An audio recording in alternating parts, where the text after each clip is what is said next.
Bismillahirrahmanirrahim. Assalamualaikum warahmatullahi wabarakatuh. Selamat pagi anak-anakku semuanya. Apa kabarnya hari ini?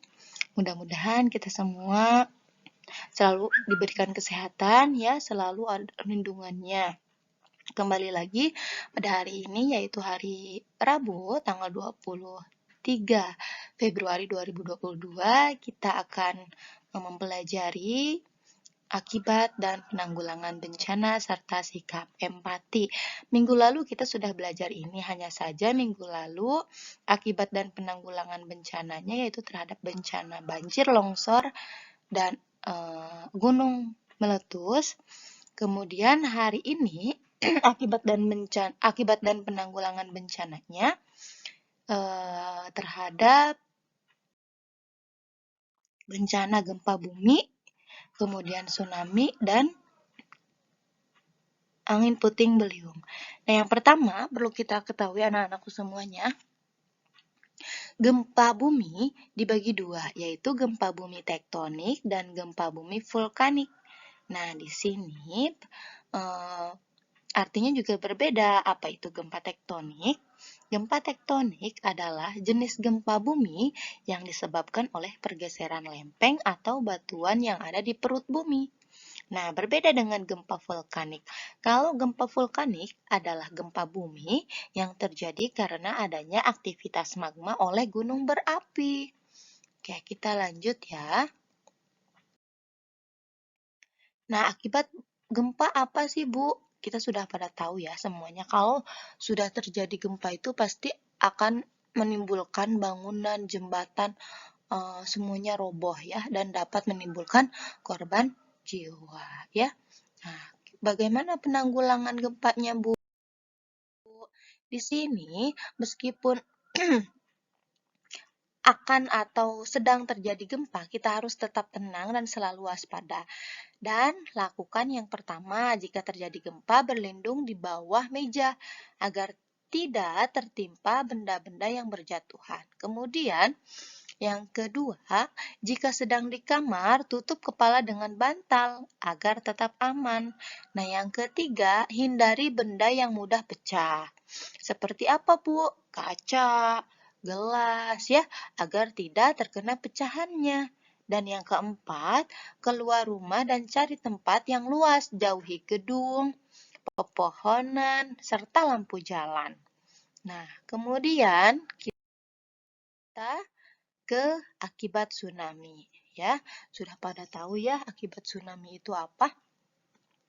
Akibat tsunami itu tentunya yang pertama merobohkan bangunan, pepohonan, serta jembatan-jembatan akan ambruk oleh hantaman ombak besar ya. Nah, dan yang kedua juga ini dapat memakan korban jiwa. Ya, kemudian apa Bu penanggulangan tsunami?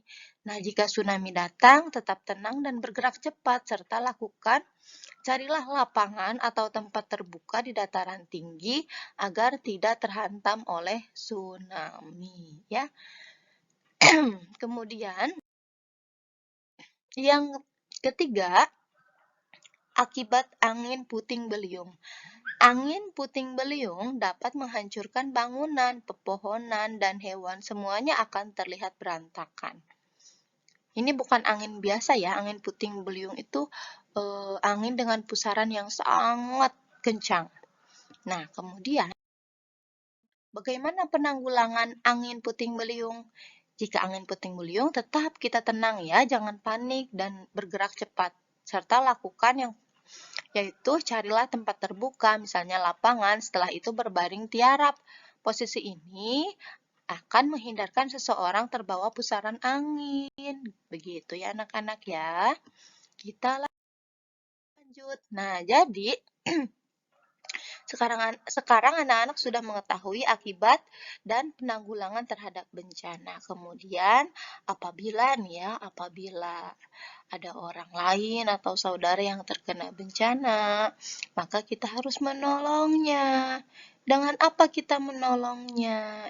Ya boleh, misalnya kalau jauh dari rumah kita, boleh kita mengirimkan barang-barang seperti baju, makanan, ya, obat-obatan gitu ya. Boleh sekarang mah boleh melalui JNE atau JNT ya. Nah, dengan kita menolongnya itu menunjukkan sikap empati kita terhadap seseorang yang terkena bencana. Oke, kita lanjut. Nah, jadi apa itu sikap empati? Jadi empati itu artinya peduli ya sayang ya. Minggu lalu sudah Ibu jelaskan empati itu peduli. Artinya peduli terhadap orang lain ya. Nah, kemudian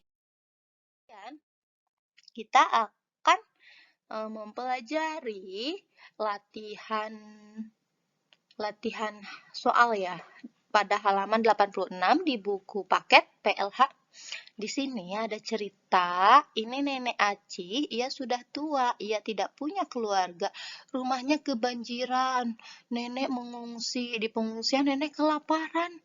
Nah, apa yang dapat kita lakukan? Nah, yang dapat kita lakukan yaitu mengambilkannya atau memberikannya makanan sehingga Nenek Aci tidak kelaparan lagi. Begitu ya, jadi itu kita menunjukkan sikap empati terhadap Nenek Aci yang sedang kelaparan di pengungsian. Ya, anak-anak soleh dan soleha kita lanjut ya. Kemudian ini ada cerita lagi. Ini kakek Adun. Ia sudah tua, ia tidak punya keluarga. Ya, rumahnya kebanjiran, pulang mengungsi, rumahnya penuh lumpur.